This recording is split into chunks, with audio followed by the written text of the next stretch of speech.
demons. Come on, Pastor. Say, well, let's see what he's going to do. Today is the Sabbath. He don't supposed to heal nobody. Because they looking for occasion to come up against Jesus. Stop thinking about, you know what? Let me put this hand down for you. Y'all, there's a lot of problem going around with a withered hand. I just did it for 5 minutes. Can you imagine somebody? Let me tell somebody something. Can you please stop thinking that you all that important and everybody against you? Right. You really not. That's right. I'm saying this with as much love as I can. You really ain't that the whole world. No, they're coming up against the God in you. If you just move your little self out the way and let the God in you. I said move yourself out of the way and let the God in you. That's who they're coming up against. They're really scared of the God in you, so they're trying to intimidate you. And he sat there and they said, okay, let's see what Jesus is going to do. See, you got folk in your life right now. She ain't got no rent for December. Let's see what Jesus is going to do. She ain't got enough gas to get to work this week. Let's see what Jesus is going to do. Since she all that saved. I see his son ain't even living with him. Let's see what his Jesus is going to do since he all that saved. Well, they showed up at the right day. God getting ready to do something for you. God, I wish it for somebody. And Jesus, what did Jesus do? Jesus pointed him out. I want you to know today that Jesus knows your ailment. Yes. And that Jesus pointed you out. And in front of everybody. Now, wait. Why does Jesus have to do it today? Of all days. Jesus must do it today because on the Sabbath he isn't supposed to heal. So what Jesus was doing was proving to the Sadducees and Pharisees that his authority is above their authority. God has to God get ready to tell your landlord you can't put her out. God get ready to tell your bank account you can't put them out. God get ready to tell your boss you gotta give her a raise. God get ready to tell that man you better hire him. God, because they think they in control, but they not. God said, let me flex my muscles and show them just what time it is up in jail. Jesus noticed what everybody else was looking at. He noticed. So he just I saw it, y'all. He just walked around in synagogues, 200-300 people. And he just walked, and he just still teaching, talking about Isaiah, and talking about the scrolls, and he just walked, and then he came up on somebody that was withered. They had a withered right hand. His hand was withered. Now, it was fine. He used to play football, but he can't because his hand was withered. And he walked up with his head down. Said, why Jesus calling me out? I'm glad I wore a suit today. Is that all right, y'all? Wow. I'm 6'1", tall, dark, handsome. Got a lot going for me. But then I get this thing. My God. This thing. On the hand that I want to wear my rings, I got a thing. Yes. And I'm hoping that people look at my ring, but they're looking at my deformity. Why can't this hand be like that hand? Yeah.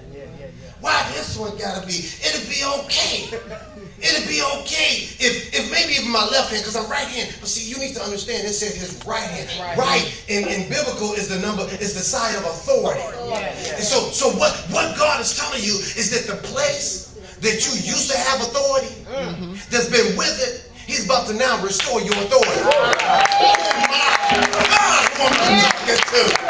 He's about to restore. It's the side of power. It's the side of strength. He's going to give you strength you didn't think you had before.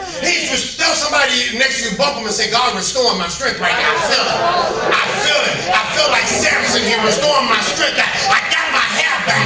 I feel it. Even if I had to buy it, I bought it. But it's mine and God is restoring it. And God Jesus on any given Sunday. Woo, Jesus. On any given Sunday. Only given Sunday. I ain't got nobody with me on any given. I ain't got nobody with me on any given Sunday. He came and he stood in the back. When you didn't think God was checking you out, you have to understand that He is seeing you. And God called him out. God is calling your name. He's calling you out. He's identifying you. If everybody, it's like nobody else is here but you and Him right now. My God. And He said, come here, and I need for you to get in the middle of everybody. I need for you to get. Wow. He called them in the middle. See, that's what He did. That's exactly, thank you. What He did was He said, I'm about to, what's happening is God putting you on display so He can show His power through you. Find you 3 people. Give them a high five. Say, get ready for the haters. Get ready for the haters. Get ready for the haters. My friends, get ready for them hating on you. When you come up with that 2011 brand new Lexus paid for, get ready for the haters. Get ready for the haters. Watch this, watch this, watch this. Now Jesus told him. Yeah. Jesus said, come stand in the midst of everybody. Yeah. Because I want everybody to see what I'm about to do in your life. Yeah. I want everybody to see. See, that's why Facebook is so prevalent, because everybody about to see what God about to do in your life. You're gonna tweet. That's why Twitter is so important, because everybody gonna get tweeted. Did you see what God did in their life? Yes. Yeah. Text this to somebody. And he, watch this. And his hand is weak. He can't move his fingers or he can't even extend out. He can't extend out. He can't. This one is fine. He can do that. But if you try to extend this out, all of this gotta come. See. It's, in other words, what are you saying, preacher? What I'm saying is that it takes you more effort to do what other folks do easily. But that's about to change, honey. I said that's about to change, baby girl. I said that's about to change, Boo and Pookie and Junebug. That's about to change. Jesus said, is it okay that we heal on the Sabbath? Jesus said, well, is it okay that you do good? Or is it okay that you do evil? One version, he said, well, if your livestock fell in a hole, you wouldn't go get that livestock out of the hole because it's the Sabbath? Right. Let me tell you something I saw the other night that blessed me. It was a man 5 or 6 years ago. You do. And that's what I'm just keep on preaching.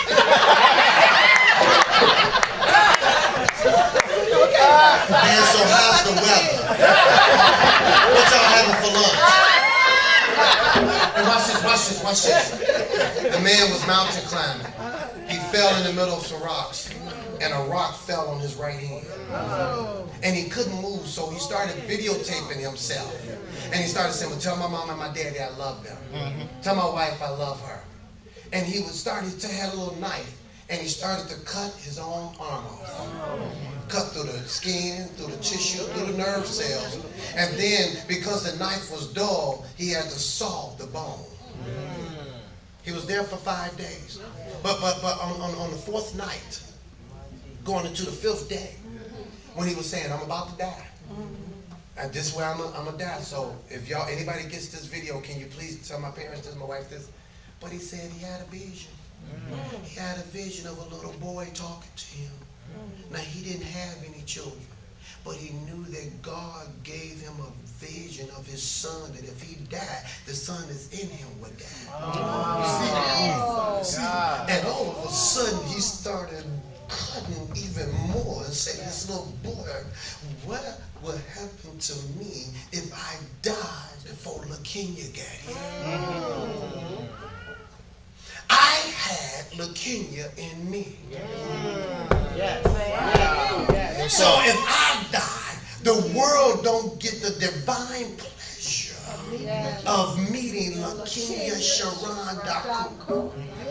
The world will be a messed up place without Lakinya Sharon Daku. What would have happened if I gave up the ghost and something in me couldn't come out?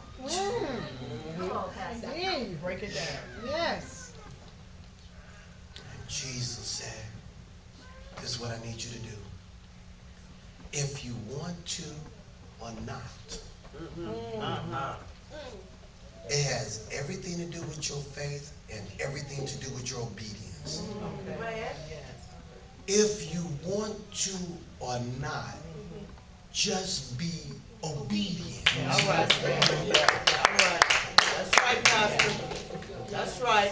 Please don't come to Pastor and say, God told me to do this, when you've been wanting to do it yourself That's it. anyway. That's it. I'm Come telling on you, now. if you want to do it, it ain't God. That's right. But everything truth. God has told me to do is something I ain't want to do. Everything. He called me to preach. I ain't want to preach. He called me to pastor. I ain't want to pastor. He called me to do some stuff. I ain't never.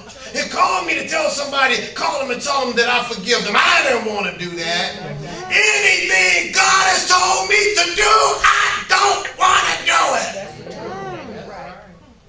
So folks say, oh, well, God, Pastor God is sending me over to Bishop, to Pastor Glassman. Now you want to go. God ain't sending you nowhere. You've been contemplating on going anyway. Let me write you a letter. Don't say, God, this is not the season. Right. This is not the season to do anything in your flesh. Come on, Pastor. Because not only do you mess yourself Come on now. but you mess up anything and anyone connected to you. Why are you going to let other folk go down? Because you can't control your flesh. Break it down. So, my wither self, Jesus, says, son, stretch forth your hand. Come on, that's exactly what it did. That's exactly what it did. I said that's exactly what it did. And then he started giving God some glory. Lord, I wasn't able to do this. Lord, I wasn't able to do this. But you called me from the back to the front to tell me to do something that I couldn't think I could let him go.